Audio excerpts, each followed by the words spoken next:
안녕하세요 여러분, 레고를 모시고 사는 레고 집사 레사입니다. 오늘은 조금 특별하게 가보도록 하겠습니다.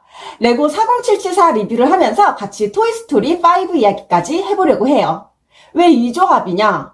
토이스토리 5가 개봉하기도 했고 이 40774 안에 들어있는 장면 중 하나가 토이스토리의 앤디의 방이기 때문입니다. 일단 레고 40774부터 보겠습니다. 이 세트는 기본적으로 레트로 TV 하나에 장면 3개를 갈아 끼우는 방식의 제품이에요. 프로모션용으로 출시된 제품이라 막 엄청 크고 화려한 메인 세트라기보다는 작지만 아이디어가 좋은 타입입니다. 근데 저는 이걸 3개나 샀습니다. 네, 원래는 TV 하나에 장면을 바꿔 끼우는 제품인데 제 건 이렇게 보시면 TV만 세대예요. 원래 레고사의 의도는 오늘은 토이스토리 넣고 내일은 라이온킹 넣고 모레는 디즈니성 넣어서 전시하세요 이런 느낌인데 저는 그냥 난 3개 다 전시하고 싶다고 해버린 거죠. 레고 앞에서는 항상 현실 감각과 함께 지갑도 무너집니다.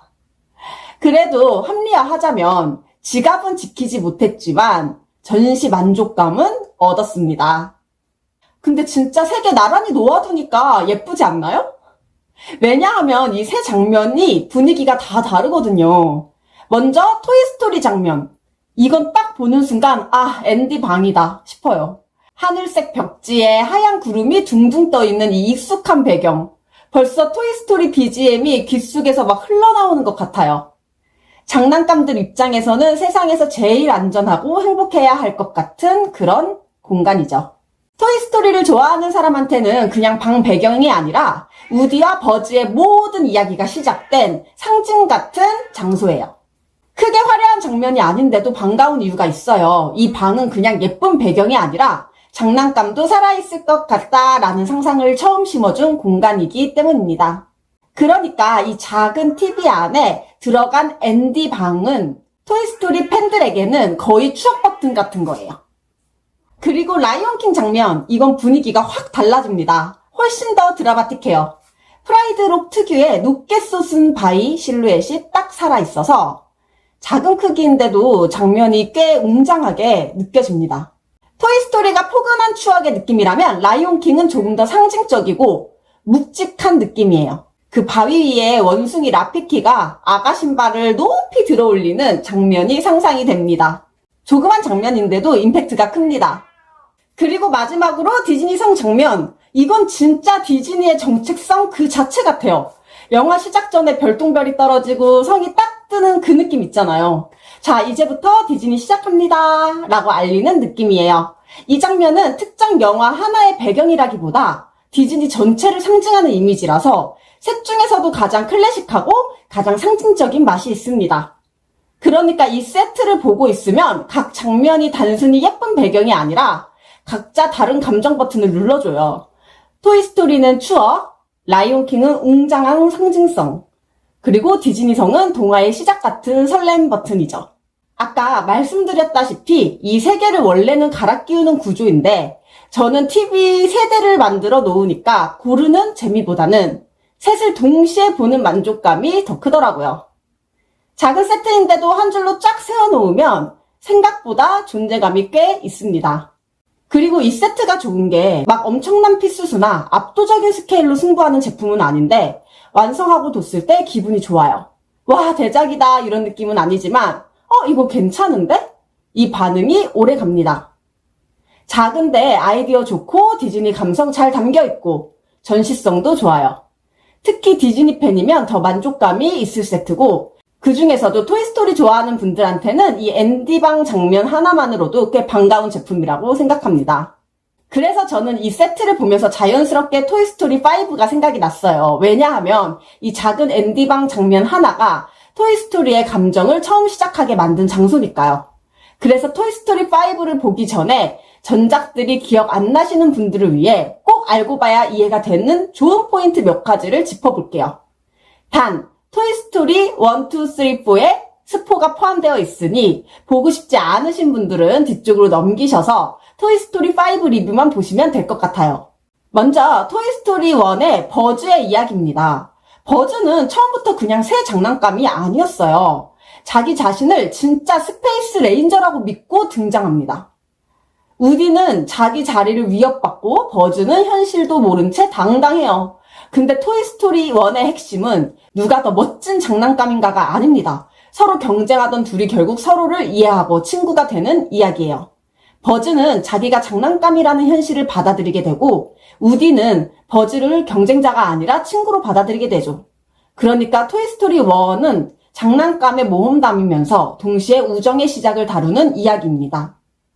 여기서 토이스토리 5를 보기 전에 알면 좋은 부분은 버즈가 처음에 자기 자신이 장난감이라는 사실을 모른다는 거예요.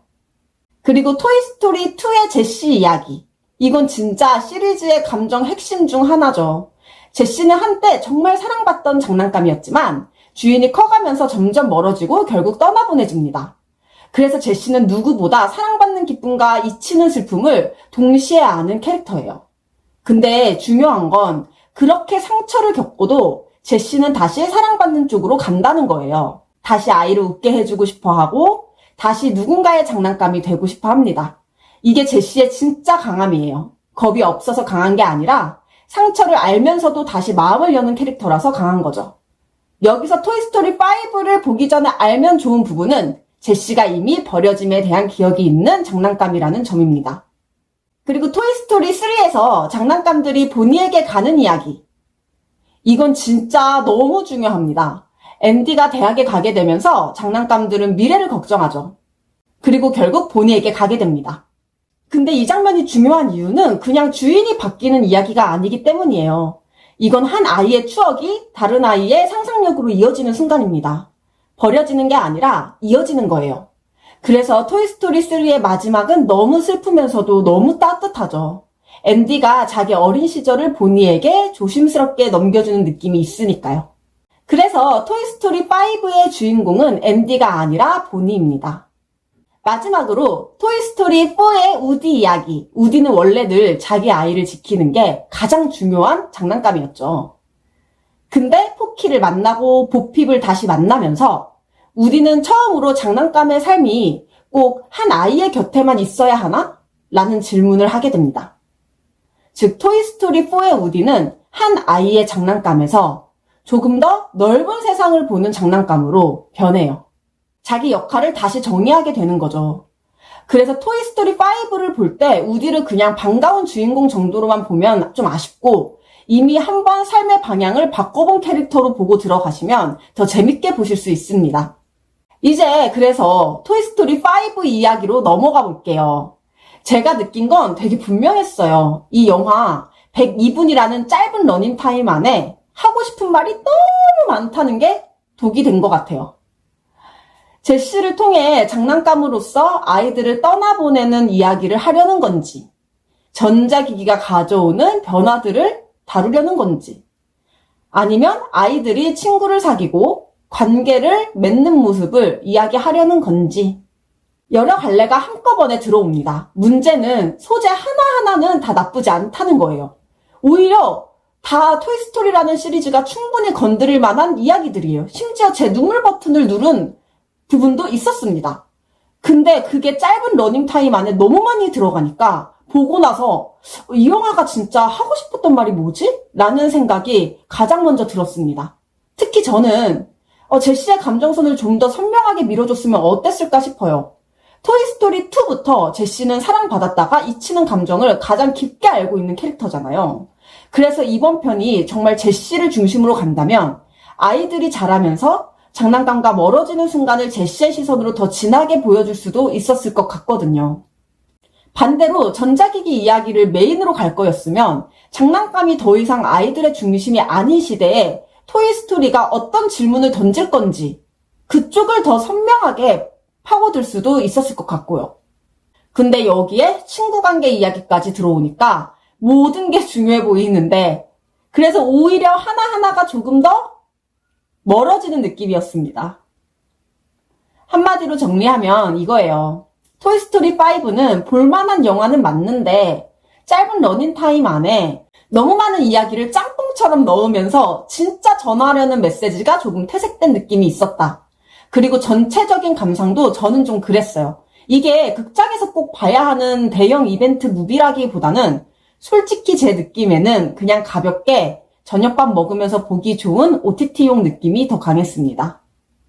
물론 이건 완전히 제 감상입니다. 누군가는 오히려 이번 편에 여러 층위가 좋다고 느끼실 수도 있어요. 근데 저는 보고 나오면서 좋았는데 선명하진 않았다. 이 느낌이 좀 남아있네요. 그래도 토이스토리를 오래 좋아해온 팬이라면 이번 영화는 결국 버즈, 제시, 우디가 어디서 출발해서 여기까지 왔는지를 다시 떠올리게 만든다는 점에서 이야기해볼 가치는 충분히 있다고 생각합니다. 오늘 영상은 여기까지고요.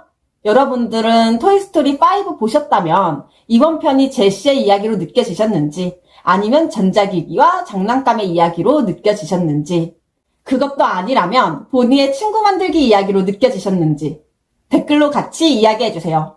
구독과 좋아요 부탁드리고요. 레스하는 다음에 더 좋은 리뷰로 돌아오겠습니다. 감사합니다. 안녕!